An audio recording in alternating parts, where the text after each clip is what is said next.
Wengenza wethi ngithemba sinaphila kuzonke indawo la kuzofunya khona le video kama ngumsizi aka Nkosi Heart. Mina babuqala kule channel iqinisekise uqinisekise subscribe so zonke izinto engiyipostayo kuyona ke le channel. Cha ube impumelelo umcimbi kaNgizwe MChunu umcimbi ade uhlele uNgizwe MChunu wenganza wethu ube impumelelo abantu bebephuma ngobuningi ngabo bezoseka ke umfoka amacingwane zokhumbula ukuthi kuba khona ke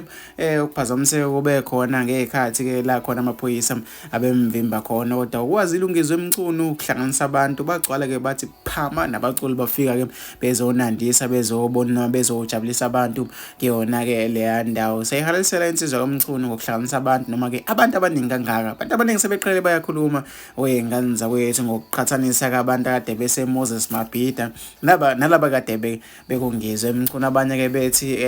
umengameli we-FF uhlulekile ke ukugcwalisa iMabhida abanye besola ke uNgizwe MChunu. Mina ngifisa ukuthi izivuvo lakho nombono wethu wena cabangani.